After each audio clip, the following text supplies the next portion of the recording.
Hey guys, welcome to another Atlas Archives journey, where tonight we're trading desert sands for tropical paradise. Though, as we'll discover, Fiji's story is far more complex than any postcard could capture.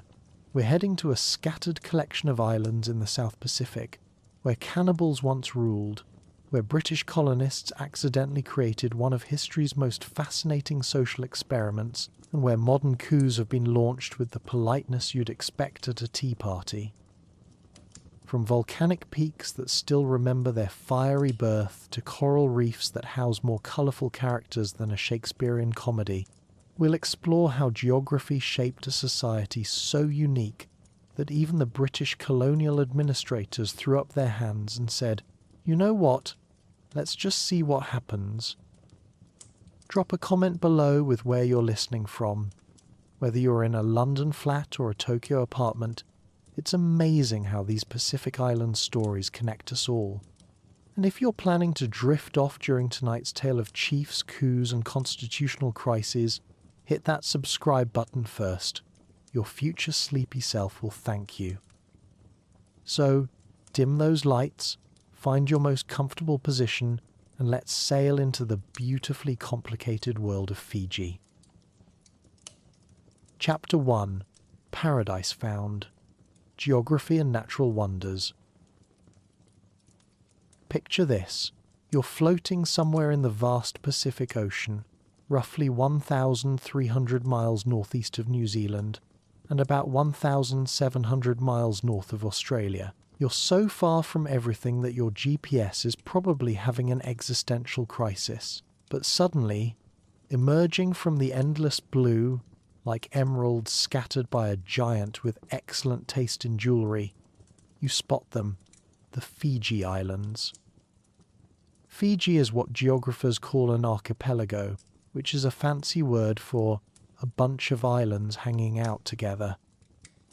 This particular bunch consists of over 300 islands, though only about 110 are inhabited. The rest are presumably waiting for the right real estate developer, or perhaps they're just enjoying their peace and quiet.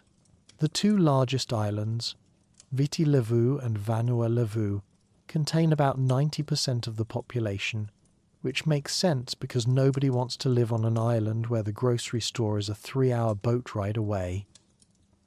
Viti Levu, whose name means Great Fiji in the local language, because sometimes the most obvious name is the best name, is home to the capital city of Suva and about 3/4 of Fiji's population. It's roughly the size of Hawaii's Big Island, but with fewer active volcanoes currently trying to add new real estate to the shoreline, the island stretches about 95 miles east to west and 65 miles north to south, which means you can drive across it in a few hours, assuming you don't get distracted by the scenery every 5 minutes. Vanua Levu, the Great Land, is the second largest island and slightly more relaxed about the whole population thing. It's where you go when Viti Levu feels too crowded, which is saying something for islands in the middle of the Pacific. Together, these two islands form the heart of Fiji, connected by regular ferry services and the occasional very determined swimmer. Now, let's talk about how these islands came to exist, because their origin story is more dramatic than most superhero movies. Fiji sits on what's called the Pacific Ring of Fire, though fortunately it's not currently living up to that name in any alarming way. These islands were born from volcanic activity millions of years ago, when underwater volcanoes decided they'd had enough of being underwater and began building themselves toward the surface. It's the geological equivalent of deciding you've been working from home long enough, and it's time to emerge from your basement. The volcanic origins explain why Fiji's landscape is so delightfully dramatic. We're talking about mountains that shoot up from sea level to over 4,000 feet, as if the islands are trying to get a better view of the ocean. The highest peak is Mount Tomanivi on Viti Levu, standing at 4,344 feet. From up there, you can see for miles in every direction, which is mostly ocean, but really, really pretty ocean. What makes Fiji's geography particularly interesting is that it's not just volcanic islands, it's also surrounded by some of the most extensive coral reef systems in the Pacific. These reefs act like natural breakwaters, protecting the islands from the full force of Pacific storms. They're also home to more species of fish than you could count in a lifetime, assuming you had that kind of time and excellent underwater vision. The Great Astrolabe Reef, stretching along the southern coast of Viti Levu, is one of the world's largest barrier reefs. It's like having a natural fortress made entirely of colourful sea life, which is probably the most aesthetically pleasing form of protection ever devised. The climate in Fiji is what meteorologists call tropical oceanic, which is a technical way of saying pretty much perfect if you like it, warm and don't mind some rain. Temperatures rarely drop below 65 degrees Fahrenheit or climb above 90, making it the kind of place where you never need to own a winter coat or wonder if you should have brought a sweater. The trade winds keep things comfortable year-round, acting like nature's own air conditioning system, powered entirely by the rotation of the Earth and requiring no monthly utility bills. Fiji has two main seasons, the dry season from May to October and the wet season from November to April. During the dry season, the weather is like that perfect day you remember from childhood. Warm, sunny, with just enough breeze to keep you comfortable. The wet season brings more rain, but it's not the kind of rain that ruins your day. It's more like nature's way of watering the garden while you're having your afternoon tea. Although, to be fair, the wet season also brings the possibility of cyclones, which are significantly less charming than afternoon showers. Speaking of water, Fiji is blessed with an abundance of fresh water sources. Despite being surrounded by salt water as far as the eye can see, the island's volcanic mountains act like giant rain collectors, capturing moisture from the trade winds and turning it into rivers and streams. The Rewa River on Viti Levu is the longest, winding its way through the interior like a liquid highway connecting the mountains to the sea. The combination of tropical climate, volcanic soil, and abundant rainfall has created an environment where plants grow with the enthusiasm of children left unsupervised in a candy store. Fiji's forests are home to over 3,000 species of flowering plants, including some that exist nowhere else on Earth. The Tagimosia flower, Fiji's national flower, grows only in the cloud forests of Taveuni Island and blooms just once a year, as if it's saving up all its beauty for one spectacular performance. The native forests are a mix of tropical rainforest and cloud forest, depending on elevation. In the lowlands, you'll find massive trees draped in vines and surrounded by ferns that look like they're auditioning for a role in a fantasy movie. As you climb higher into the mountains, the forests become mistier and more mysterious, with trees growing in twisted shapes that suggest they've been having very interesting conversations with the wind for centuries. Fiji's wildlife situation is unique in the Pacific. Before humans arrived, the islands had no native land mammals except for bats, which makes sense because bats are excellent at crossing large bodies of water on their own. The early Fijians brought pigs, dogs, and chickens, while later arrivals introduced cattle, horses, and goats. Today, you might encounter wild horses on some of the outer islands, living their best life in what amounts to a tropical paradise with no predators and plenty of grass. The bird life, however, is spectacular.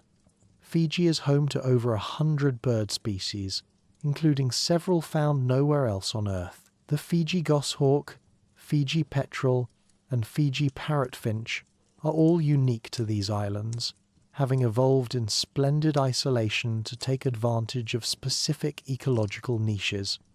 The orange dove, found only in Fiji's mature forests, is so brightly coloured it looks like someone dipped a regular dove in sunset. Marine life around Fiji is where things get truly impressive.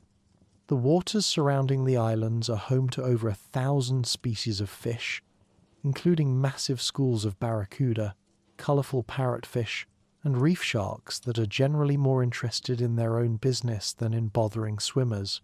The coral reefs themselves are living cities, supporting everything from tiny cleaner fish to enormous manta rays that glide through the water like underwater flying carpets.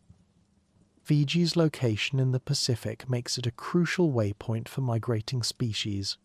Humpback whales pass through Fijian waters between July and November, travelling from Antarctica to warmer breeding grounds. Sea turtles nest on Fijian beaches, following ancient patterns that predate human civilization by millions of years.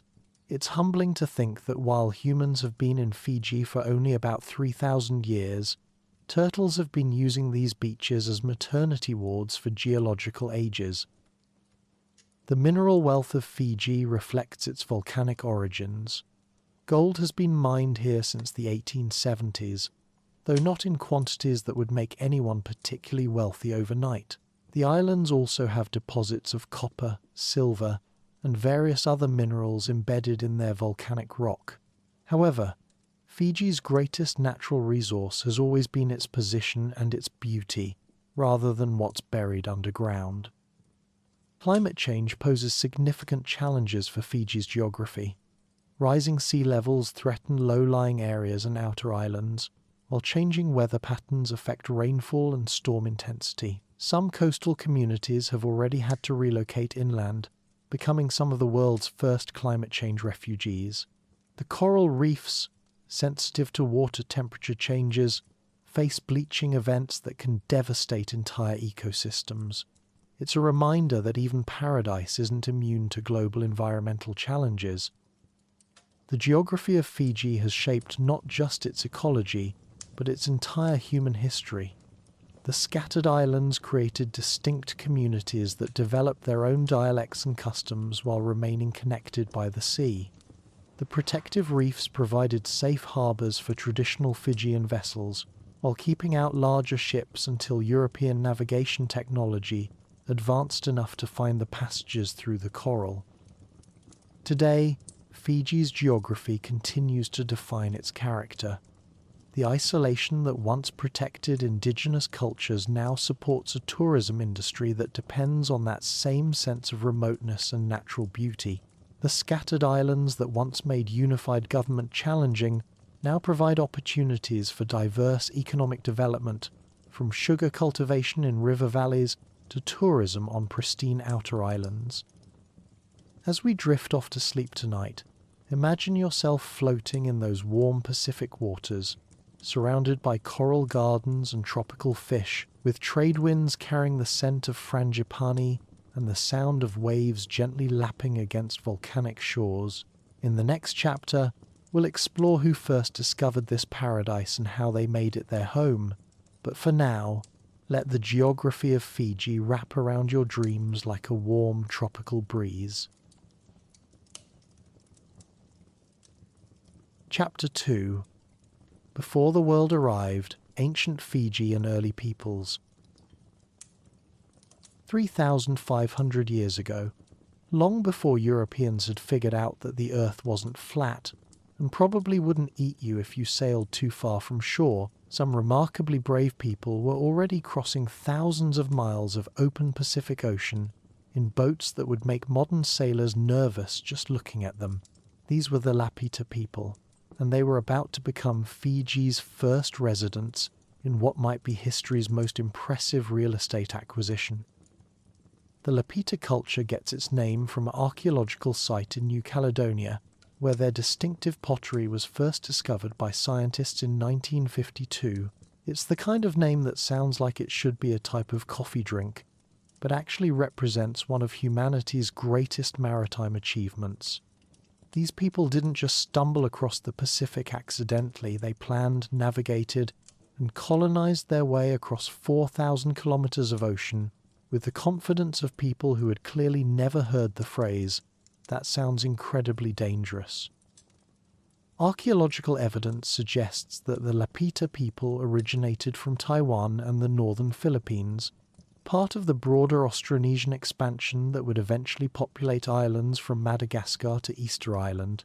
Around 1500 BCE, They appeared in the Bismarck archipelago near New Guinea, where they developed their distinctive culture. By 1100 BCE, they had reached Fiji, bringing with them a complete civilization package that included pottery, agriculture, domesticated animals, and presumably some very good reasons for wanting to live on remote tropical islands.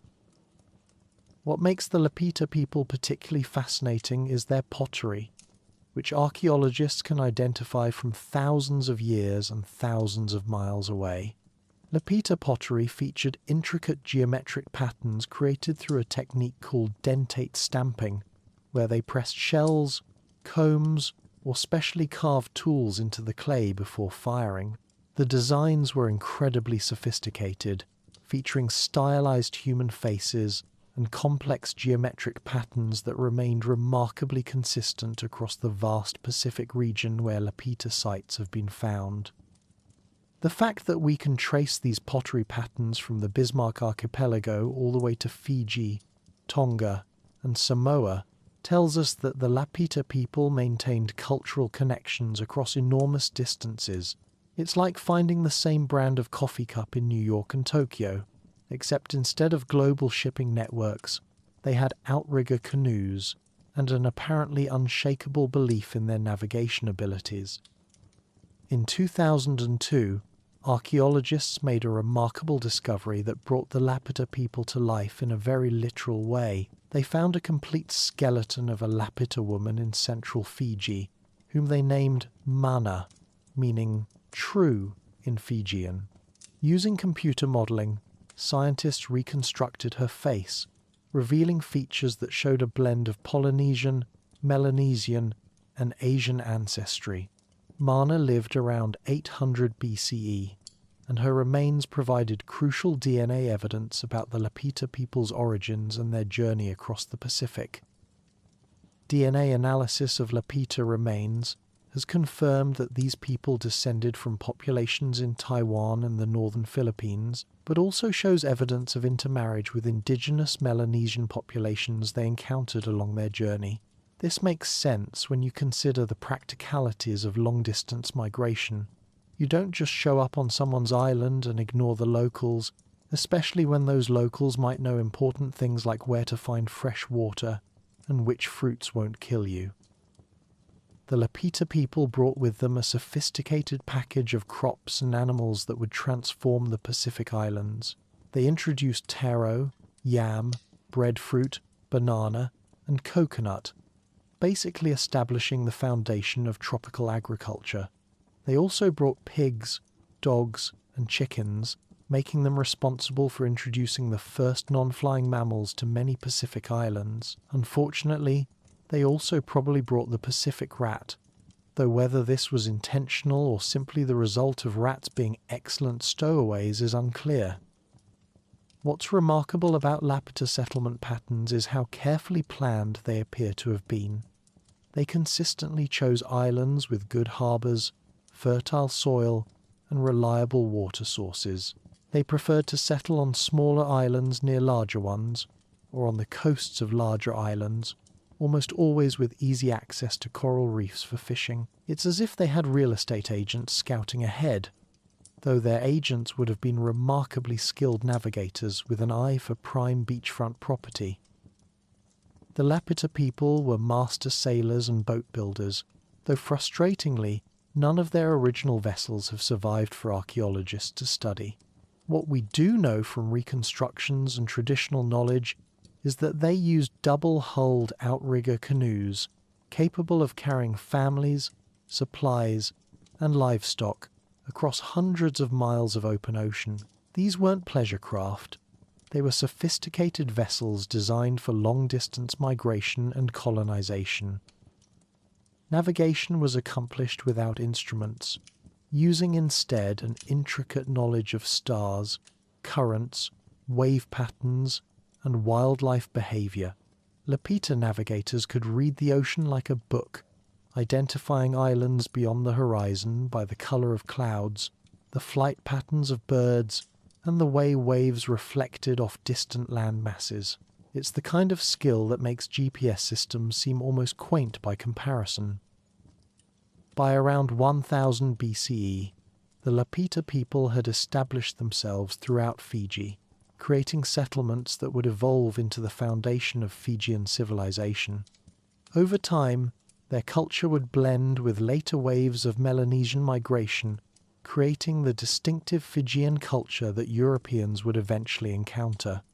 The decorative pottery gradually became simpler and eventually disappeared altogether, replaced by plain utilitarian ceramics that served practical rather than artistic purposes. The society that developed from these Lapita foundations was complex and hierarchical, organized around villages led by hereditary chiefs.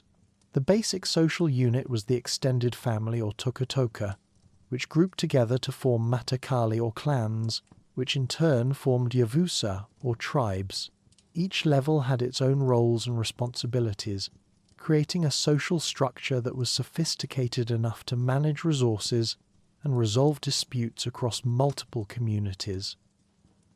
Traditional Fijian society was built around the concept of vanua, which encompassed much more than just land. It included the people, their traditions, their spiritual beliefs, and their relationship with the environment. The vanua was a living entity that connected the physical and spiritual worlds, making every person part of a larger cosmic order that included ancestors, living relatives, and future generations not yet born. Villages were typically located near rivers or coastlines, with houses arranged around a central area called the rara, where community meetings and ceremonies took place.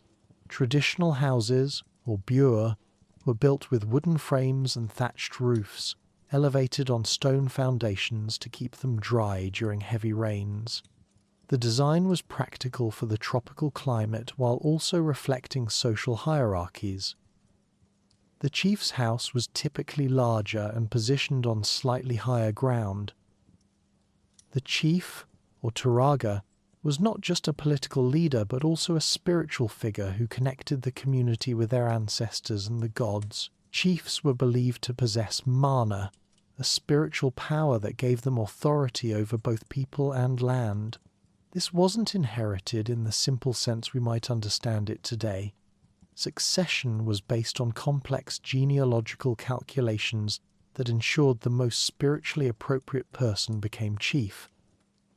Traditional Fijian religion was animistic and ancestor-focused, built around the belief that the spirits of the dead continued to influence the living world. Each clan had its own kaluvu or ancestral spirit that provided guidance and protection.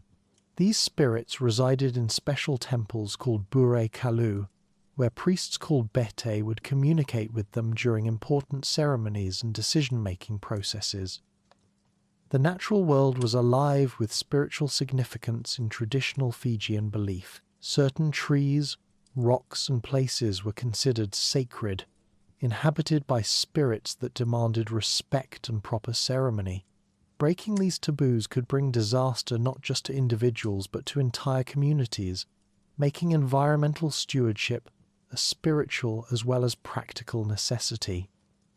Warfare was unfortunately a regular feature of pre-contact Fijian life, driven by competition for resources, territorial disputes, and complex cycles of revenge that could span generations. Warriors were a specialized class within society, trained from childhood in the use of clubs, spears, and the psychological warfare that accompanied Fijian combat. War clubs, in particular, became highly sophisticated weapons with different designs for different purposes. The most notorious aspect of traditional Fijian warfare was cannibalism, which served both practical and spiritual purposes. Eating conquered enemies was believed to transfer their mana to the victors, while completely destroying the spiritual existence of the defeated. This wasn't casual violence. It was a ritualized practice supervised by priests and conducted according to strict ceremonial protocols that emphasized its religious significance. However, it's important to note that modern scholarship has questioned some of the more sensational accounts of Fijian cannibalism, Many early European accounts were exaggerated for effect, either to justify colonial intervention or simply to sell books to audiences who enjoyed reading about exotic savagery. While cannibalism certainly occurred, it was likely less frequent and more ritualized than 19th century accounts suggested. Traditional Fijian arts and crafts reached remarkable levels of sophistication. They produced beautiful masi cloth from mulberry bark, decorated with geometric patterns that reflected clan identities and spiritual beliefs. They carved intricate wooden bowls for kava ceremonies, wove baskets and mats from pandanus leaves, and created elaborate ornaments from shells, whale teeth, and other materials that demonstrated both artistic skill and cultural significance. The most precious item in traditional Fijian society was the tabua, a polished whale's tooth that served as the highest form of ceremonial exchange. Tabua were presented at marriages, deaths, peace negotiations, and other significant events, creating networks of obligation and alliance that bound communities together across the archipelago. Possessing and properly presenting tabua required deep knowledge of protocol and genealogy. Agriculture in pre-contact Fiji was sophisticated and sustainable, based on shifting cultivation that allowed forest areas to regenerate, while providing communities with diverse food sources. The main crops were taro, yams, and sweet potatoes, supplemented by breadfruit, coconuts, and other tree crops. This agricultural system could support relatively dense populations while maintaining the forest cover that prevented erosion and preserved water supplies. Fishing was equally important and technically sophisticated, using a variety of methods suited to different marine environments. Coastal communities built elaborate fish traps, used poison to stun fish in tide pools, and developed specialized hooks and nets for different species. Deep-sea fishing required the same navigation skills used for inter-island travel, as fishermen ventured far from shore to catch tuna and other pelagic species. Traditional Fijian society had a rich oral tradition that preserved history, genealogies, and cultural knowledge across generations. Stories and chants called mike combined entertainment with education, teaching young people about their ancestors, their responsibilities, and their place in the cosmic order. These performances were accompanied by dancing and drumming that could last for hours, creating shared experiences that reinforced community bonds. The position of women in traditional Fijian society was complex and varied, depending on their birth rank and clan affiliations. High-ranking women could wield considerable political and spiritual power, particularly through their roles as sisters and daughters of chiefs. The institution of vasu gave individuals special privileges in their mother's community, creating cross-cutting loyalties that helped maintain peace between different groups. As the centuries passed, this sophisticated society would face its greatest challenge with the arrival of Europeans who brought new diseases, new technologies, and new ideas about how societies should be organized. But that transformation lay centuries in the future. For now, as we drift towards sleep, imagine these ancient communities gathered around fires in their mountain villages, listening to stories of their ancestors' journeys across the vast Pacific, never suspecting that other peoples were slowly learning to navigate the same waters that would bring them to Fiji's shores. Chapter 3: Strangers on the Horizon, European Contact and Early Colonial Period. For over 3 millennia, the Pacific Ocean had been a Fijian lake, crossed only by the elegant double-hulled canoes of Polynesian navigators who knew exactly where they were going and generally had good reasons for being there. Then, one day in 1643, strange sails appeared on the horizon, carrying people who were dramatically lost, had no idea what they were looking at, and would eventually change everything simply by being confused in the most persistent possible way. The first European to glimpse Fiji was Abel Tasman, a Dutch explorer whose main qualification for Pacific exploration seems to have been an impressive tolerance for getting completely lost while maintaining detailed records of the experience. Tasman was searching for something called Terra Australis Incognita, the great southern continent that geographers insisted must exist somewhere to balance out all the land in the northern hemisphere, as if the Earth were worried about tipping over. On his voyage of 1642 to 1643, Tasman managed to miss Australia entirely while discovering Tasmania and New Zealand, both of which he found disappointingly devoid of gold, spices, or convenient places to restock supplies. When he spotted the northern islands of Fiji in January 1643, he named them Prince William's Islands, apparently unaware that they already had perfectly good names and had been successfully inhabited by people who had managed to cross the same ocean centuries earlier using superior navigation techniques. Tasman's encounter with Fiji was brief and nearly disastrous. His ships came dangerously close to being wrecked on the northeastern reefs, which Fijians had been successfully avoiding for generations, after some frantic sailing to escape the coral that seemed determined to collect his vessels. Tasman charted what he could see and continued toward New Guinea, probably muttering about the unreasonable placement of reefs in the middle of shipping lanes that didn't exist yet.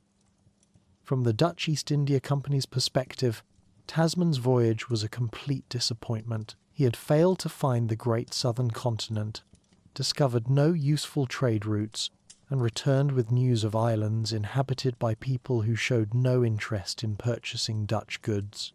The company concluded that future expeditions should use more persistent explorers, which was polite Dutch for people who don't give up quite so easily when faced with large expanses of empty ocean. For over a century after Tasman, Fiji remained blissfully undisturbed by European visitors. The islands were occasionally sighted by other explorers, including Captain James Cook in 1774, who visited one of the southern Lau Islands briefly before deciding he had more important places to be.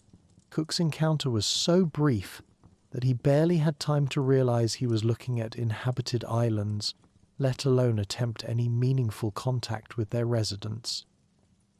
The person who really put Fiji on the European map, quite literally, was Captain William Bligh of Bounty fame. After the famous mutiny in 1789, Bligh found himself in the awkward position of navigating a small boat across the Pacific with 18 loyal crew members and very limited supplies, in what was either an impressive feat of seamanship or an extraordinary example of making the best of a bad situation. Bligh sailed his overloaded boat through the strait between Fiji's two main islands. Bligh's forced passage through Fijian waters was harrowing enough that the strait between Viti Levu and Vanua Levu is still called Bligh Water today. For a time, the entire island group was known as the Bligh Islands, though this name thankfully didn't stick, since it would have been rather awkward to name a tropical paradise after someone's worst day at work. Bligh's detailed charts of Fijian waters, born from desperation rather than scientific curiosity, proved invaluable to later navigators who arrived with better intentions and more supplies. The first Europeans to maintain any kind of substantial contact with Fiji weren't explorers or officials, but rather people who had very few other options available to them. These included shipwrecked sailors, escaped convicts from Australia, and the occasional deserter from merchant vessels who had decided that taking their chances with supposedly cannibalistic islanders was preferable to whatever was waiting for them back home. This tells us quite a lot about working conditions on 19th century ships. These early European residents, known collectively as beachcombers, found themselves in the peculiar position of being simultaneously valuable and vulnerable. They possessed knowledge of European technology and customs that Fijian chiefs found useful, particularly when it came to acquiring and maintaining firearms. However, they were also entirely dependent on chiefly protection for survival, making them perhaps the first Europeans to experience the complexities of Fijian politics from the inside. Some beachcombers adapted remarkably well to Fijian life. They learned local languages, married into Fijian families, and served as intermediaries between their adopted communities and visiting European vessels. Others discovered that life in tropical paradise could be significantly more challenging than expected, particularly when local politics went wrong or they found themselves on the losing side of inter-island conflicts. The first systematic European exploitation of Fijian resources began with the discovery of sandalwood on Vanua Levu around 1804. Sandalwood was tremendously valuable in Chinese markets, where it was prized for making incense, carved boxes, and other luxury items. The aromatic wood could be sold in Canton for prices that made the dangerous Pacific voyage worthwhile, assuming you could find enough of it and transport it without being killed by the locals. The sandalwood trade brought the first regular contact between Fijians and Europeans, and it established patterns that would define their relationships for decades to come. European traders needed Fijian labour to cut and transport the wood, while Fijian chiefs quickly realised that controlling access to sandalwood groves could bring them considerable wealth in European goods, particularly the firearms that were revolutionising Pacific warfare.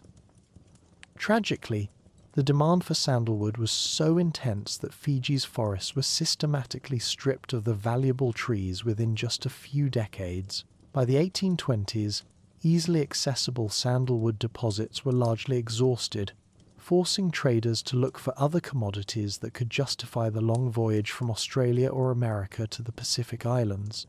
This pattern of rapid resource exploitation would become depressingly familiar in Fiji's relationship with the outside world.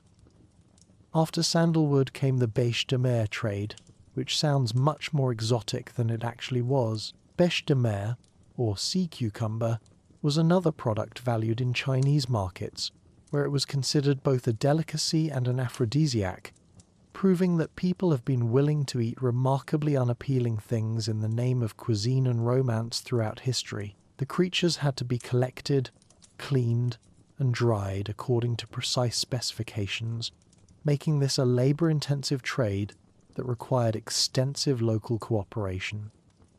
The whale oil trade also brought European vessels to Fijian waters, as the Pacific became a major whaling ground in the early 19th century. Whaling ships needed places to refit, resupply, and give their crews some relief from months at sea. Fiji's protected harbours and willingness to trade fresh provisions for manufactured goods made it a popular stop, though the arrival of several hundred sailors at once could create its own set of diplomatic challenges. What made these early trading relationships particularly complex was that Europeans weren't just buying products. They were inevitably becoming involved in local politics. Chiefs who controlled valuable resources or strategic harbours found themselves with new sources of power, while their rivals sought European allies to redress the balance. European traders often discovered that staying neutral was impossible when their very presence shifted local power dynamics. The introduction of firearms transformed Fijian warfare in ways that nobody fully anticipated. Traditional Fijian combat was ritualized and limited, conducted with clubs and spears according to well-established protocols that usually avoided total annihilation of enemy populations. Muskets made warfare more deadly and less predictable, encouraging longer conflicts and creating a demand for more weapons that could only be satisfied through increased trade with Europeans. Into this complex world of trade, politics, and evolving violence came a different kind of European, the Christian missionary. The first missionaries to reach Fiji were actually 3 Tahitian teachers from the London Missionary Society who arrived in 1830. They had been converted to Christianity during an earlier wave of Pacific evangelization and were now carrying the message further west, demonstrating that missionary work was already becoming a multinational enterprise. The arrival of European missionaries in 1835 marked the beginning of what would become the most profound transformation in Fijian history. David Cargill and William Cross, both veterans of missionary work in Tonga, landed at Lakeba in the Lao group on October 12th, bringing with them not just a new religion but an entirely different way of organizing society, understanding the world, and relating to spiritual forces. Cargill and Cross weren't naive about the challenges they faced. They had witnessed successful Christian conversions in Tonga, but they also knew that Fiji presented far greater difficulties. Fijians had a reputation as fierce warriors and practitioners of cannibalism, and their political systems were more complex and fragmented than those of other Pacific islands. The missionaries also had to compete with well-established traditional religious practices that were deeply integrated into every aspect of Fijian life. The early years of missionary work in Fiji were marked by frustration, danger, and slow progress. Most Fijian chiefs were initially skeptical of Christianity, seeing it as either irrelevant to their concerns or actively threatening to their authority. The missionaries found themselves caught between traditional religious leaders who viewed them as competitors and chiefs who saw them primarily as sources of European goods and knowledge rather than spiritual teachers. However, the missionaries possessed several advantages that gradually allowed them to gain influence. They were literate in an era when few Fijians could read or write, and they brought medical knowledge that could be genuinely helpful in treating diseases and injuries. They also arrived at a time when many Fijian communities were experiencing social disruption due to increased warfare, disease, and the destabilizing effects of European trade. Perhaps most importantly, the missionaries offered an alternative to the cycle of violence that had intensified with the introduction of firearms. Christianity promised peace, forgiveness, and a way of resolving conflicts that didn't require killing one's enemies and eating them afterward. For communities exhausted by constant warfare, this message had genuine appeal, even if accepting it meant abandoning practices that had defined Fijian identity for generations. The conversion of influential chiefs was crucial to missionary success, but it also created new complexities. When a powerful chief converted to Christianity, he often expected his entire village or district to follow suit, regardless of their personal beliefs. This led to mass conversions that were more political than spiritual, creating communities of nominal Christians who continued to practice traditional customs in private, while publicly conforming to missionary expectations. One of the missionaries' most effective strategies was learning Fijian languages and translating Christian texts into forms that local people could understand. David Cargill, who had studied languages at Aberdeen University, produced the first grammar and dictionary of a Fijian language, while John Hunt, who arrived in 1838, translated the New Testament into the Bowen dialect that would become the standard for written Fijian. By the 1840s, Christianity was beginning to gain genuine momentum in parts of Fiji, but this success came at a considerable cost. Traditional religious practices were actively suppressed, sacred sites were destroyed, and ancient ceremonies were banned. The missionaries saw this as necessary for establishing Christian faith, but it also meant the loss of cultural knowledge and practices that had sustained Fijian communities for centuries. While missionaries were transforming Fijian spiritual life, another form of European exploitation was devastating. Pacific communities through what became known as blackbirding. The recruitment of Pacific Islanders for plantation labour in Australia and other colonies. The practice began in the 1840s and involved a combination of legitimate recruitment, deception, and outright kidnapping that trapped thousands of Fijians and other Pacific Islanders in conditions that resembled slavery. Blackbirders used various methods to acquire labourers, from offering seemingly attractive contracts to simply kidnapping people at gunpoint. Many recruits had no understanding of what they were agreeing to, particularly regarding the length of service or the conditions they would face. Others were told they would be working for short periods close to home, only to find themselves on plantations thousands of miles away, with no means of return. The impact of blackbirding on Fijian communities was devastating. Entire villages lost their able-bodied men, disrupting agriculture, defence, and social structures. Families were separated for years or permanently, and traditional knowledge was lost when skilled craftsmen and navigators were taken away. The practice also fueled conflicts as different communities blamed each other for facilitating the recruitment of their rivals. By the 1860s, Fiji was experiencing a perfect storm of challenges that threatened to destroy traditional society entirely. Constant warfare, intensified by European weapons, was decimating populations. Diseases introduced by Europeans, particularly measles, were killing people who had no natural immunity. Traditional authority structures were breaking down as chiefs competed for European allies and resources. Meanwhile, growing numbers of European settlers were arriving to establish plantations, often fraudulently acquiring land and adding to the political chaos. Into this crisis stepped Seru Epenisa Kakubo, a chief from the small but strategically located island of Bau. Kakubo was ambitious, politically astute, and willing to embrace both European technology and Christian religion if they served his purposes. Through a combination of military skill, diplomatic maneuvering, and sheer opportunism, he gradually emerged as the most powerful chief in Fiji, eventually claiming the title of Tui Viti, or King of Fiji. However, Kakubo's rise to power came with a price that would ultimately prove impossible to pay. In 1849, during a 4th of July celebration in Levuka, a cannon fired from a visiting American vessel allegedly set fire to the trading store belonging to John Brown Williams, the American consul. Williams demanded compensation from Kakubo as the most powerful local chief, and when additional incidents occurred, the claim eventually reached £45,000, an astronomical sum that Kakubo had no hope of paying.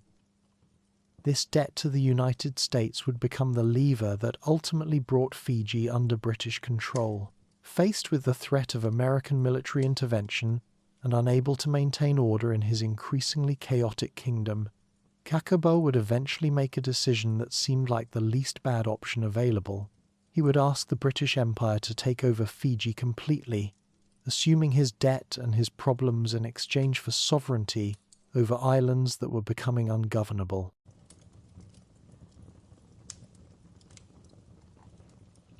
Chapter 5. Empire's Grip, Colonial Rule and Transformation. On October 10th, 1874, in a ceremony that lasted less than an hour but would reshape an entire civilization, 13 Fijian chiefs signed away 3,000 years of independence. The deed of cession was signed in Levuka's government house, where Kakubo had to duck under a low wooden beam to enter the room, where he would formally surrender his kingdom to Queen Victoria. It was, perhaps unintentionally, the perfect metaphor for what was about to happen to Fijian sovereignty. The ceremony itself was surprisingly understated for something so momentous. Sir Hercules Robinson, representing Queen Victoria, sat at Kakubo's right hand in a room filled with witnesses who remained standing throughout the proceedings. A 17-gun salute from HMS Pearl marked the moment when Fiji officially became a British Crown colony, though the guns probably couldn't be heard over the sound of several millennia of indigenous self-governance coming to an end. What made this moment different from many other colonial acquisitions was that the Fijian chiefs had actively sought British protection, not because they loved the idea of foreign rule, but because the alternatives had become impossible. Kakubo's debt to the United States, the threat of American military intervention, and the complete breakdown of traditional authority structures had left them with no viable options. It was less a conquest than a rescue mission that nobody really wanted to need. However, what the chiefs thought they were getting and what they actually received turned out to be two very different things. The deed of cession was an unconditional surrender of all property and rights, which in legal terms meant the British could do absolutely whatever they wanted with Fiji and its people. The chiefs had essentially signed a blank cheque that the colonial office could fill in however it pleased. Fortunately for Fijians, the first person to hold that blank cheque was Sir Arthur Hamilton Gordon, who arrived as Fiji's first substantive governor in 1875, with ideas about colonial administration that were considered radical for their time. Gordon believed that the British Empire had a moral obligation to protect indigenous peoples, rather than simply exploit them, which was a refreshingly unusual attitude for a Victorian colonial administrator. Gordon had impressive credentials for the job.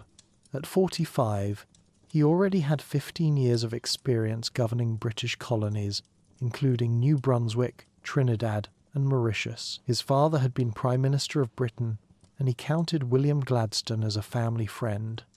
More importantly, his previous posts had given him experience with what the Colonial Office diplomatically called native peoples, making him theoretically qualified to deal with Fiji's complex ethnic situation. Upon arriving in Fiji, Gordon immediately faced a crisis that would define his entire administration. Measles, introduced by Europeans who had developed immunity through childhood exposure, devastated the Fijian population. The epidemic killed approximately 40,000 people, nearly one-third of the indigenous population, within a few months. It was a catastrophic demonstration of how contact with the outside world could destroy Pacific Island communities, even without any malicious intent. This disaster convinced Gordon that traditional Fijian society was genuinely threatened with extinction and needed active protection to survive.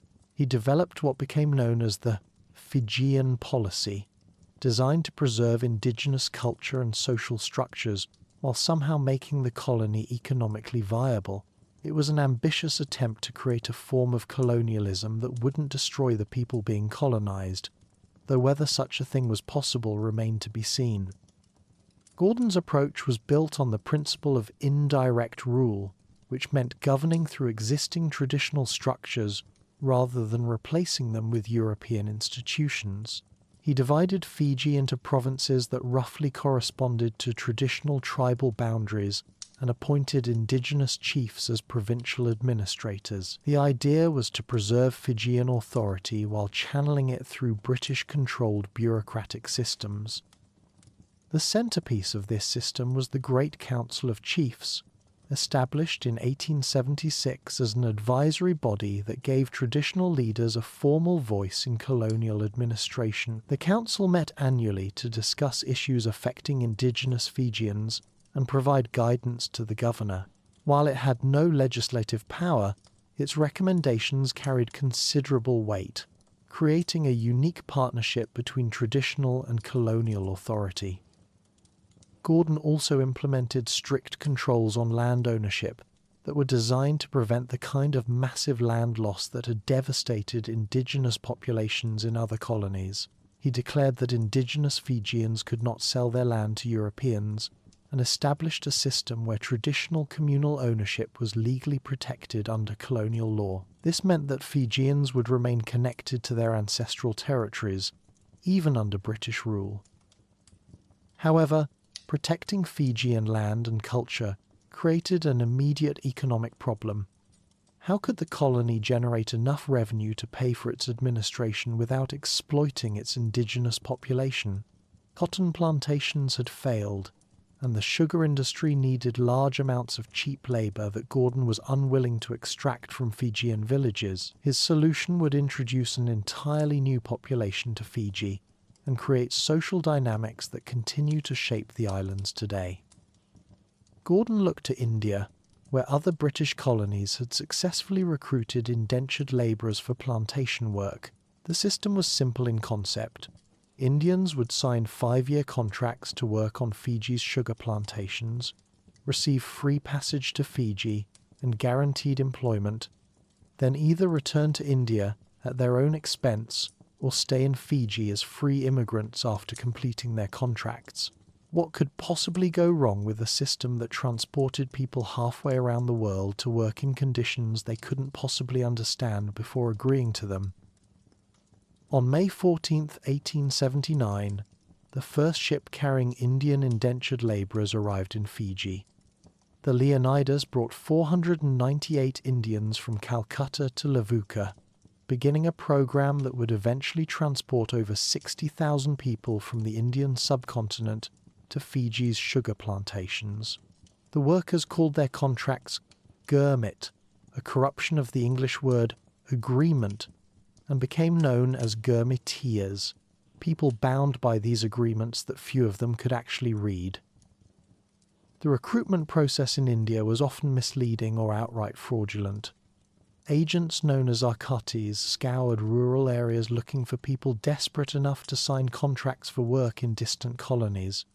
They targeted regions affected by drought, unemployment, or social disruption, offering opportunities for a better life that bore little resemblance to the reality of plantation labour. Many recruits had never seen an ocean, let alone imagined working on islands thousands of miles from home. The journey from India to Fiji took 3 months under conditions that passengers later compared to being packed like fish in overcrowded holds. The ships, ironically called coolie ships, lacked adequate sanitation, medical care, or food supplies for voyages of that length. Diseases spread rapidly in the confined spaces, and many passengers arrived in Fiji, already weakened by malnutrition and illness. Upon arrival, the Gurmitias discovered that their new life bore little resemblance to what they had been promised. They were housed in long barracks known as coolie lines, divided into 10 by 7-foot cubicles that provided minimal privacy for families. The work was back-breaking, clearing land, planting and harvesting sugarcane, and operating dangerous machinery in processing mills where accidents were common and often fatal.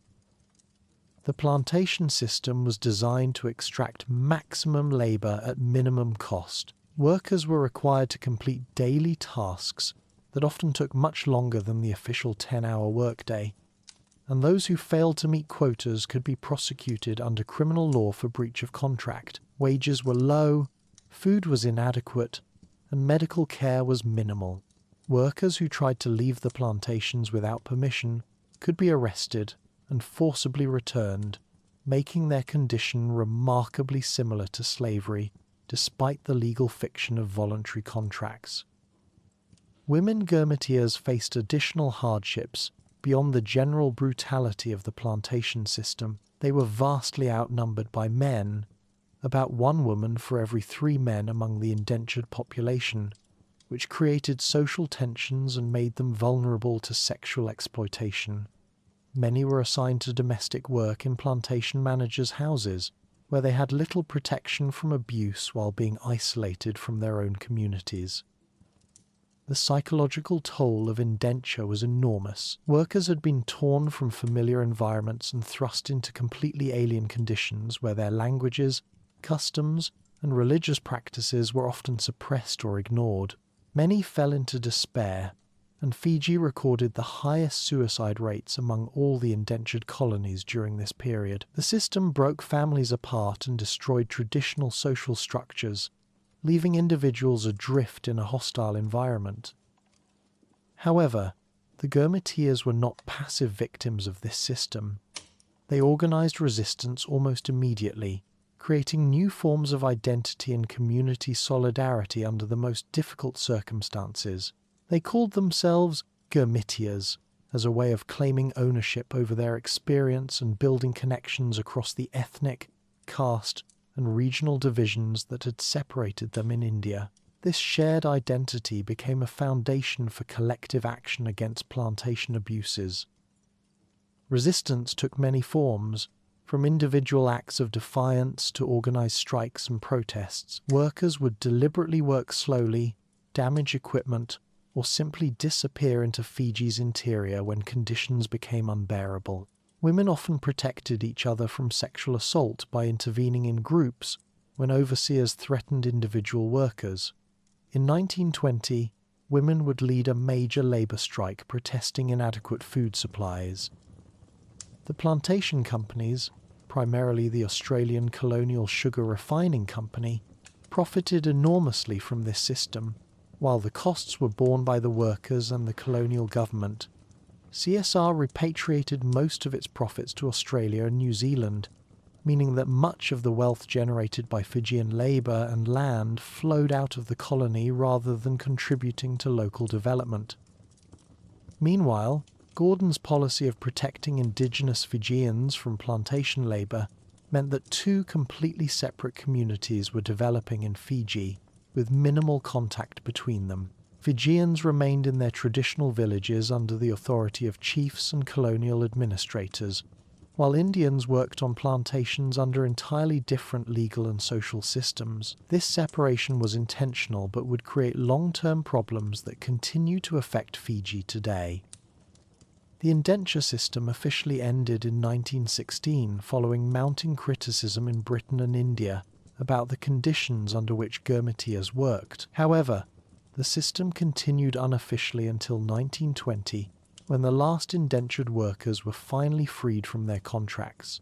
By then, approximately 40% of the Indians brought to Fiji had chosen to stay rather than return to India, creating a permanent Indo-Fijian population. World War I brought new pressures to colonial Fiji, as the empire demanded contributions of men and money from all its territories.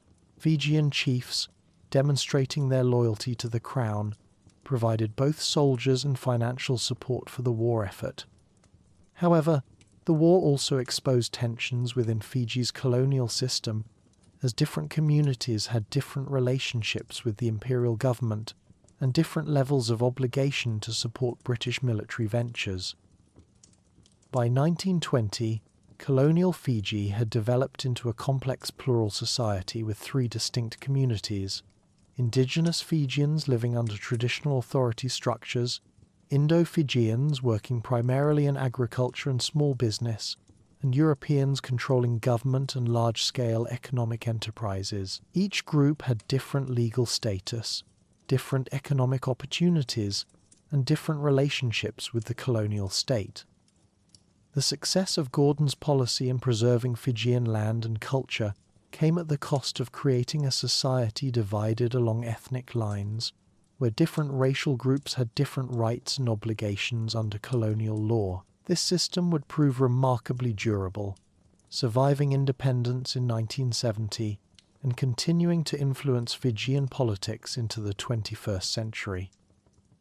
The colonial period had transformed Fiji from a collection of independent chiefdoms into a modern state, but it had done so by creating divisions and dependencies that wouldn't easily disappear when the British flag was finally lowered.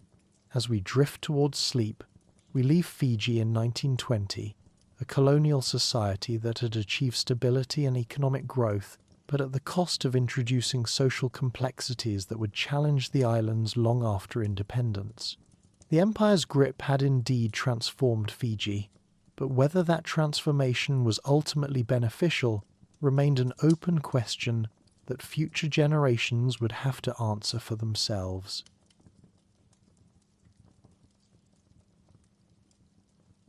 Chapter 5: The Long Road Home – Path to Independence. By 1920, colonial Fiji had settled into what administrators cheerfully described as a successful experiment in multiracial governance. What they meant was that they had successfully created a society where different ethnic groups lived side by side without actually killing each other, which in the early 20th century counted as a remarkable achievement in colonial administration. However, what looked like stability from Government House in Suva was actually a complex arrangement of tensions held in careful balance, like a house of cards in a gentle breeze. The end of the indenture system in 1916 had created new dynamics that colonial administrators were only beginning to understand. Many Indo-Fijians had chosen to stay in Fiji rather than return to India, but they found themselves in a peculiar legal position. They were no longer indentured labourers, but they weren't exactly free citizens either.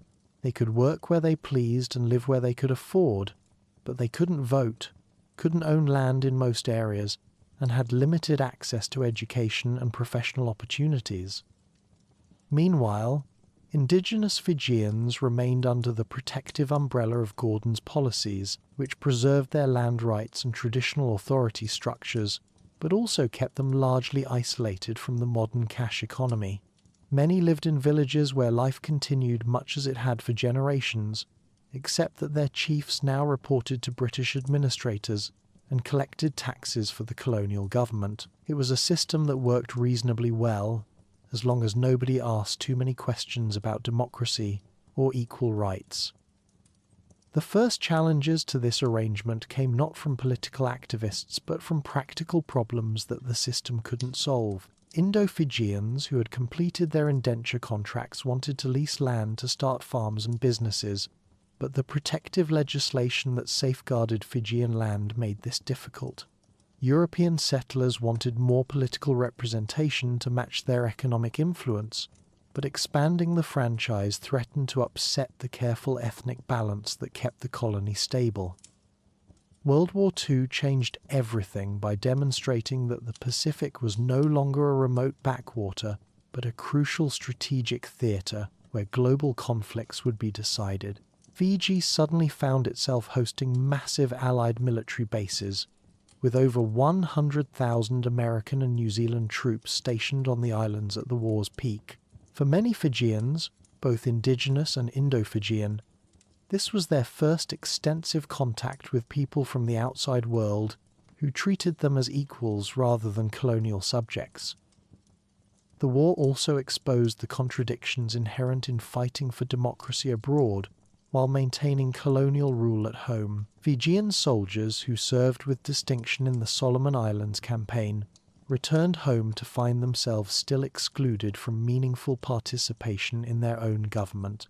Indo-Fijians who contributed to the war effort through agriculture and labour found that their loyalty counted for little when it came to political rights. These veterans would become some of the most effective advocates for political change in the post-war period.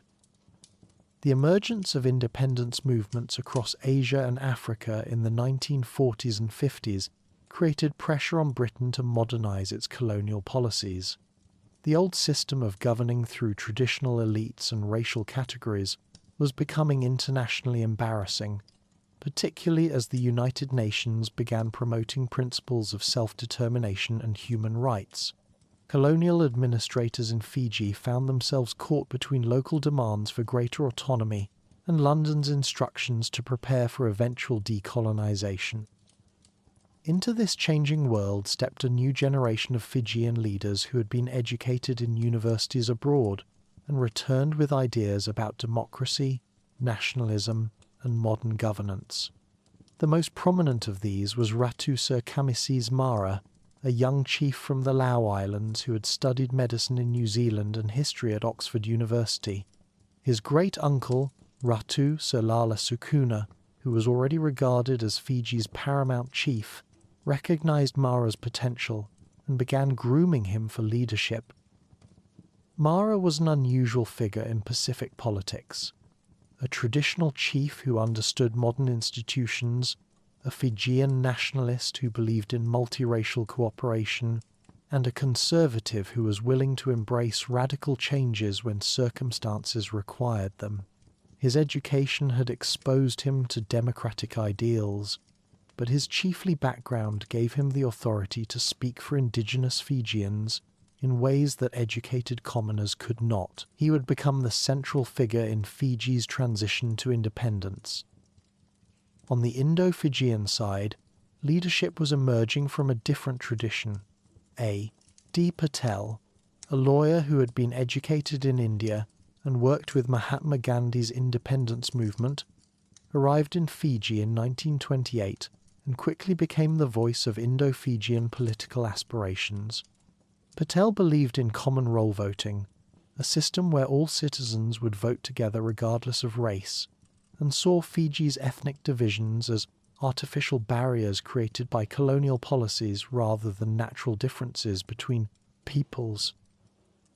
The political awakening of the 1950s created the first serious challenge to the colonial system when both indigenous and Indo-Fijian leaders began demanding greater self-government. However, they disagreed fundamentally about what that should look like. Patel and most Indo-Fijian leaders wanted a democratic system based on individual equality, where voting rights and political representation would be determined by citizenship rather than ethnicity. This made sense from their perspective, since Indo-Fijians made up nearly half the population by the 1950s. Indigenous Fijian leaders, however, were deeply suspicious of any system that would reduce them to a numerical minority in their own homeland. They argued that as the indigenous people of Fiji, they should have special political rights that recognized their unique relationship with the land and their status as the original inhabitants. This wasn't simply racism. It reflected genuine fears about cultural survival and political marginalization that had historical precedent in other settler colonies. The colonial government found itself in the impossible position of trying to satisfy both communities while maintaining stability and preparing for eventual independence. Any move toward common roll voting would alarm indigenous Fijians, while continuing ethnic separation would frustrate Indo-Fijian demands for equality. London's instructions were to find a formula that would allow Fiji to become independent without collapsing into ethnic conflict, but nobody had any clear ideas about how to achieve this miracle. The first attempt at constitutional reform in the 1950s introduced a limited form of cross-racial voting, where some seats would be elected by voters of all races together, while others remained ethnically separate. It was a typically British compromise that satisfied nobody completely, but avoided giving anyone enough power to threaten the system's stability. The reforms allowed both communities to participate in governance while preventing either from achieving dominance. Political parties began to form along predictable lines. In 1963, Ratu Mara established the Alliance Party, which brought together indigenous Fijians, Europeans, and a small number of Indo-Fijians who were willing to accept Fijian political leadership. The alliance promoted what Mara called multiracial partnership, where different ethnic groups would cooperate under indigenous Fijian leadership while maintaining their distinct identities and roles in society. The following year, AD, Patel founded the Federation Party, which advocated for common roll voting and a non-racial approach to politics. The Federation Party attracted overwhelming support from Indo-Fijians and a small number of Europeans who believed in democratic equality, but it struggled to gain any significant indigenous Fijian support. Most indigenous Fijians saw the party as a threat to their special position in Fiji, regardless of Patel's protests that he only wanted equal treatment for all citizens. The 1966 elections, the first contested on party lines, revealed the depth of Fiji's ethnic divisions. The Alliance Party won a clear majority by dominating indigenous Fijian votes and attracting most European support, while the Federation Party captured nearly all Indo-Fijian votes but failed to win any cross-racial constituencies. Voting had become a census of ethnic loyalty rather than a competition of political ideas. Mara became chief minister and began the delicate process of leading Fiji toward independence while maintaining the ethnic balance that kept the colony stable. He genuinely believed in multiracial cooperation and appointed Indo-Fijians to important government positions, but he also recognized that any system that threatened indigenous Fijian political dominance would provoke a crisis that could destroy the country. His challenge was to create institutions that would protect indigenous rights while satisfying Indo-Fijian demands for equal treatment. The constitutional conferences held in London during the late 1960s became exercises in creative compromise, as British officials tried to design a system that would allow Fiji to become independent without immediately collapsing into ethnic warfare. The final formula was typically complex. Parliament would have both communal seats elected by separate ethnic rolls and national seats elected by all voters together. About half the representatives would be chosen by their own ethnic groups, while the other half would need cross-racial appeal to win election. This system ensured that indigenous Fijians would always have a slight majority in Parliament, while giving Indo-Fijians significant representation and requiring successful politicians to appeal across ethnic lines for national seats. It wasn't the common roll system that Indo-Fijian leaders wanted, nor was it the indigenous dominance that some Fijian chiefs preferred, but it offered a path to independence that both communities could accept, however reluctantly. The final negotiations were completed in April 1970, and independence was set for October 10th of that year. Mara would become Fiji's first Prime Minister, while the opposition would be led by the National Federation Party, as the Federation Party had renamed itself after merging with other groups. The ceremony would take place in Suva's Albert Park, with Prince Charles representing Queen Elizabeth to formally transfer sovereignty from the Crown to the new Fijian government. October 10th, 1970, was indeed a great day, as Mara remembered it 25 years later. Rather than holding the ceremony at midnight like most newly independent countries, Fiji chose to lower the British flag one evening and raise the new Fijian flag the following morning, allowing people to participate in daylight celebrations. The ceremony was followed by an ecumenical service that brought together Christian, Hindu, and Muslim religious leaders to bless the new nation, demonstrating Fiji's commitment to religious as well as ethnic diversity. Prince Charles handed Mara the instruments of independence, and Mara performed the traditional Fijian kobo ceremony, kneeling to accept the documents on behalf of his people. It was a moment that combined ancient Fijian traditions with modern constitutional procedures, symbolizing the new nation's attempt to honor both its indigenous heritage and its multiracial character. The early years of independence seemed to justify the optimism of that October morning. Mara's Alliance Party won the first post-independence election in 1972 with a comfortable majority, demonstrating that the constitutional system was working as intended. The economy was growing, ethnic tensions were manageable, and Fiji was gaining respect internationally as a model of multiracial democracy in the Pacific. However, beneath the surface stability, the fundamental tensions that had shaped colonial Fiji remained unresolved. The constitutional system managed ethnic differences rather than eliminating them, and successful politics still required appealing to ethnic loyalties rather than transcending them. The compromise that had made independence possible also embedded ethnic divisions into the structure of government, making it difficult for truly non-racial politics to develop. The first serious test of the system came in the March 1977 elections, when internal divisions within the Alliance Party allowed the National Federation Party to win a narrow plurality in Parliament.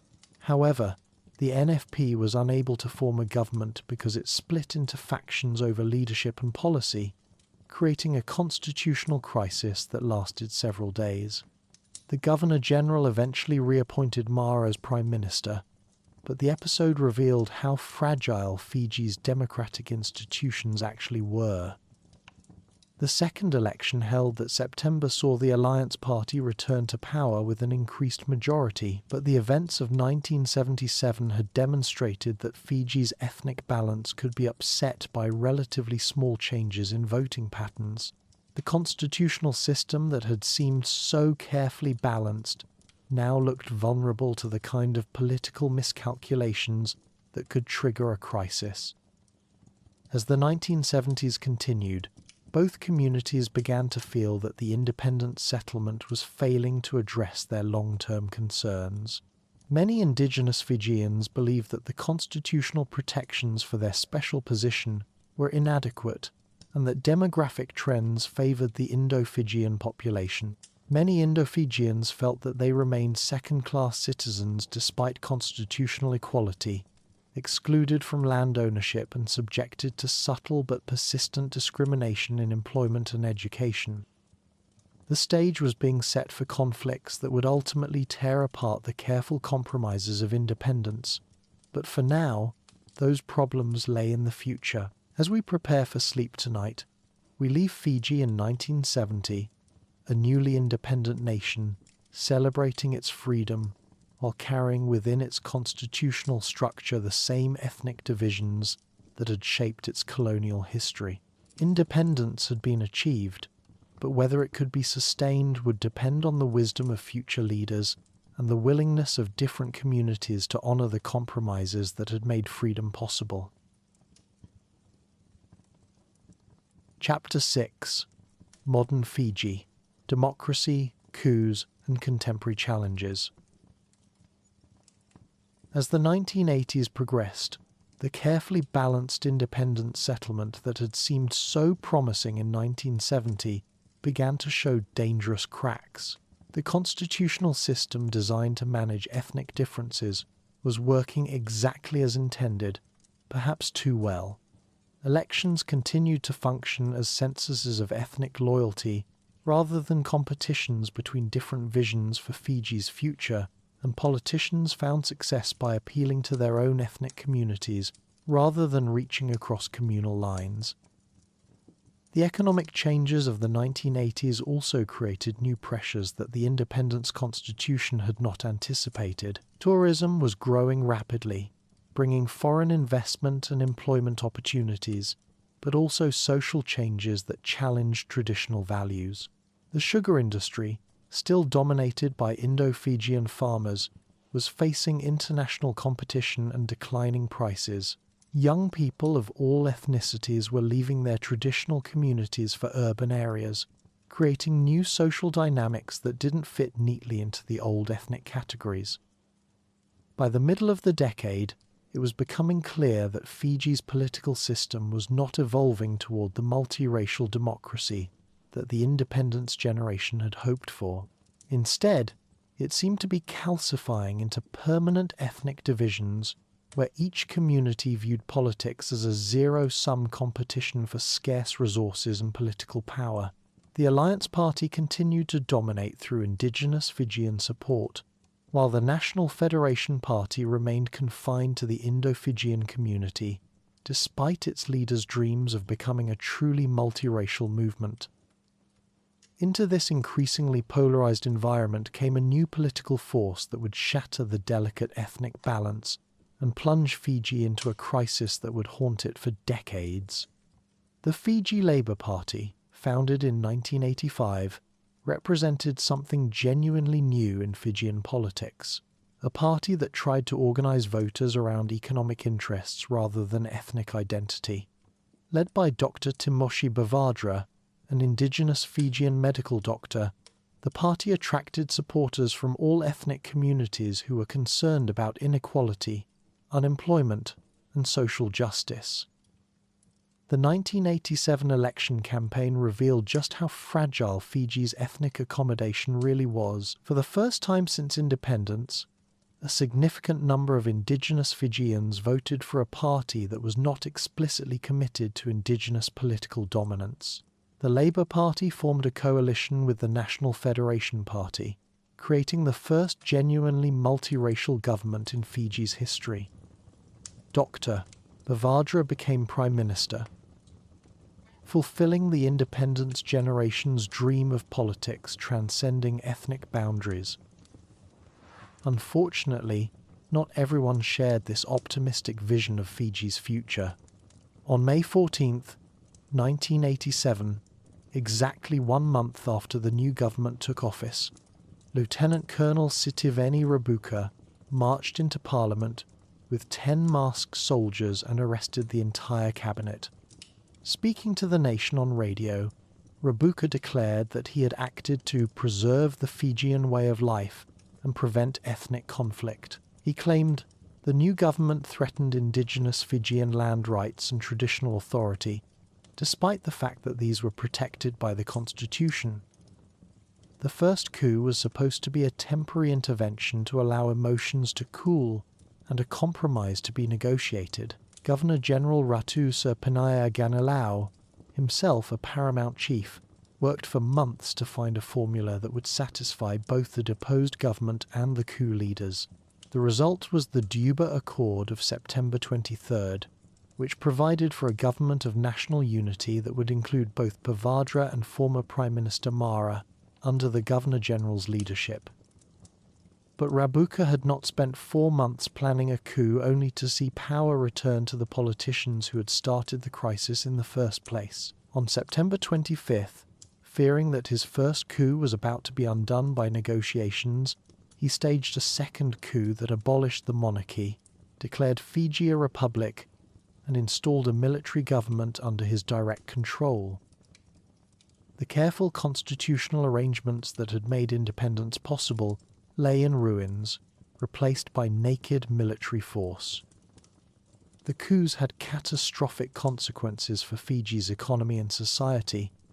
Tourism collapsed as international visitors avoided a country under military rule. Australia and New Zealand imposed economic sanctions and suspended aid programs. Most devastating of all, emigration accelerated dramatically as professional families, particularly Indo-Fijians, concluded that they had no future in a country where military force determined political outcomes. Between 1987 and 1994, 9 out of 10 emigrants were Indo-Fijian, draining the country of much of its skilled workforce. The 1990 constitution that emerged from this crisis was a frank acknowledgement that the independence dream of racial harmony had failed. Indigenous Fijians were guaranteed permanent political control through a system that allocated most parliamentary seats to ethnic constituencies and required the Prime Minister to be an indigenous Fijian. The Great Council of Chiefs was given constitutional authority to appoint the President and some senators, embedding traditional hierarchy into the modern state structure. It was exactly the kind of ethnic nationalism that the independence generation had tried to avoid. Remarkably, this system worked reasonably well for most of the 1990s. Rabuka, who had become Prime Minister under the new constitution, proved to be a more pragmatic leader than his coup rhetoric had suggested. He maintained the ethnic Fijian political dominance that his supporters demanded, but he also promoted economic development and gradually improved relations with Indo-Fijian leaders. By the late 90s, there was even talk of constitutional reform that might restore some of the multiracial ideals that had been abandoned after the coups. This gradual healing process culminated in the 1997 Constitution, which represented a genuine attempt to learn from the mistakes of both the Independence Constitution and the post-coup Constitution. The new document maintained some protection for indigenous Fijian interests, while opening the possibility for truly multiracial government. Most importantly, it allowed for an Indo-Fijian Prime Minister if Indo-Fijians could win enough seats and form a viable government. The test came sooner than anyone expected. In the 1999 elections, a coalition led by the Fiji Labour Party won a decisive victory, making Mahendra Chaudhry the first Indo-Fijian Prime Minister in Fiji's history. For many, this seemed to vindicate the new constitution's emphasis on merit over ethnicity, and suggested that Fiji might finally be moving beyond the racial politics that had dominated since independence. Chaudhry, a former trade union leader, promised to govern for all Fijians regardless of their ethnic background. But once again, the optimists had underestimated the depths of ethnic anxiety in Fijian society. On May 19, 2000, almost exactly 13 years after Rabuka's first coup, a group of armed men led by failed businessman George Speight stormed Parliament and took Chaudhry and his entire cabinet hostage. Unlike the relatively bloodless military coups of 1987, this was a civilian coup that quickly descended into chaos as mobs of Speight supporters rampaged through Suva looting Indo-Fijian businesses and terrorizing anyone who looked like they might support the multiracial government. The 2000 coup was different from its predecessors in almost every way except its racial targeting of Indo-Fijians. Spate was not a military officer but a civilian opportunist facing fraud charges who saw political chaos as his only escape route. His supporters were not disciplined soldiers but unemployed youths and disgruntled traditionalists who had been left behind by economic development. Most importantly, the coup lacked support from the military establishment, putting Commodore Frank Bainimarama in the impossible position of having to choose between his constitutional oath and pressure from Fijian nationalists. For 56 days, Fiji was held hostage by Spate's increasingly desperate demand. He claimed to represent indigenous Fijian interests, but his real motivation seemed to be personal survival and revenge against a government that had refused to protect him from criminal prosecution. The crisis deepened when supporters launched a mutiny at the Queen Elizabeth Barracks in November, forcing loyal soldiers to fight their own comrades in battles that left several dead and many wounded. The unity and discipline of the military, one of Fiji's most respected institutions, was shattered. The coup's resolution in July 2000 came through negotiations that satisfied no one completely. Spate agreed to release his hostages in exchange for an amnesty and a promise that indigenous Fijian interests would be protected in any new government. But Bainimarama, who had reluctantly supported the negotiations to secure the hostages' release, had no intention of allowing Spate to escape justice. On July 26th, the coup leader was arrested on treason charges that would eventually result in a life sentence. The interim government established after the coup tried to restore stability while protecting indigenous Fijian political dominance, but it faced an impossible challenge.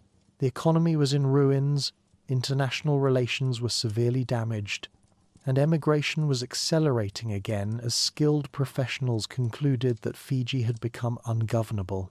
More fundamentally, the coup had demonstrated that constitutional arrangements meant nothing if any group with guns could overturn election results they didn't like. Elections in 2001 brought Lesinia Karas to power as head of the Suko Duavata ni Lewinivanua party, which promised to represent indigenous Fijian interests while avoiding the extremism that had led to the coup. Karase was a competent administrator who managed to restore some economic stability and international respectability, but his government's efforts to grant amnesty to coup participants and strengthen indigenous land rights created new tensions with the military leadership that had emerged from the crisis with enhanced political influence. By 2006, Fiji found itself trapped in yet another constitutional crisis as Commodore Bainimarama and Prime Minister Karas engaged in an increasingly bitter public confrontation. Bainimarama opposed the government's proposed reconciliation, tolerance, and unity bill, which would have granted amnesty to those involved in the 2000 coup, arguing that such measures encouraged lawlessness and undermined the rule of law. He also criticized the government's land policies and accused it of corruption and ethnic favoritism.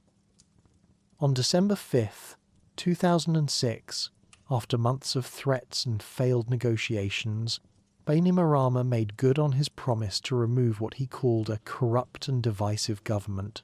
Unlike previous coups, this one was not motivated by ethnic nationalism, but by claims of good governance and anti-corruption. Bainimarama declared that he was conducting a coup to end all coups that would clean up Fiji's political system and create a truly non-racial democracy. What followed was the longest period of military rule in Fiji's history.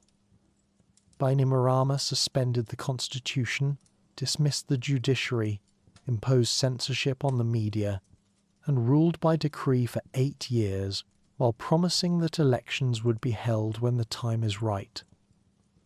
His government implemented significant economic and social reforms, including infrastructure development, education improvements, and anti-discrimination measures, but it did so without democratic accountability or respect for human rights. The 2014 elections that finally ended military rule represented both continuity and change in Fijian politics. Bainimarama's Fiji First Party won a decisive victory, allowing him to transition from military dictator to democratically elected prime minister. His success reflected genuine support for his development policies and anti-corruption efforts, but it also demonstrated how authoritarian rule had changed Fijian political culture in fundamental ways. The 8 years of elections that followed showed both the possibilities and limitations of Fiji's attempt to move beyond its coup culture. Bainimarama's government continued the authoritarian practices established during military rule, using legal harassment and bureaucratic obstacles to limit opposition activities while maintaining the appearance of democratic competition. The constitution, adopted in 2013, gave extensive powers to the military and restricted traditional Fijian institutions, creating a new form of guided democracy that many critics argued was democracy in name only.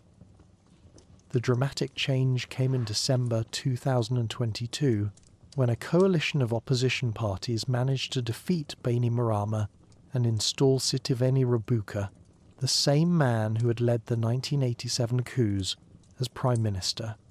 This ironic twist demonstrated both Fiji's capacity for political change and the strange continuities that connect its past and present. Rabuka, now in his 70s, had transformed himself from coup leader to democratic politician, promising to restore the civil liberties and constitutional democracy that had been eroded during Bainimarama's rule. Today's Fiji faces challenges that would be familiar to the independence generation, but also new problems that reflect decades of political instability and economic transformation.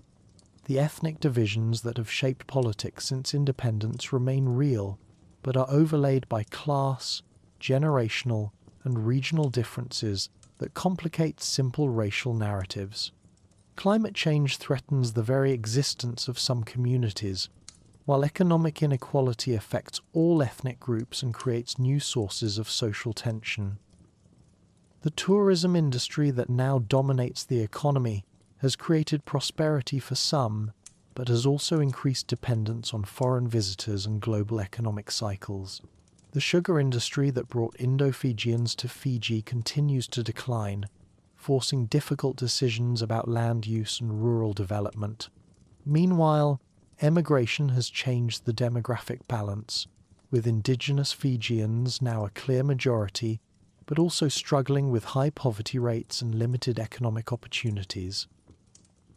Perhaps most significantly, the generation that experienced independence is passing from the scene, replaced by younger Fijians who have known only political instability and military intervention. For them, coups are not aberrations but normal features of political life, making it harder to build the trust and compromise that democracy requires. The challenge facing modern Fiji is how to break this cycle of instability and create institutions that can manage conflict without resorting to force. The story of modern Fiji is ultimately a story about the difficulties of building a multiracial democracy in a post-colonial society where different communities have conflicting claims to legitimacy and belonging.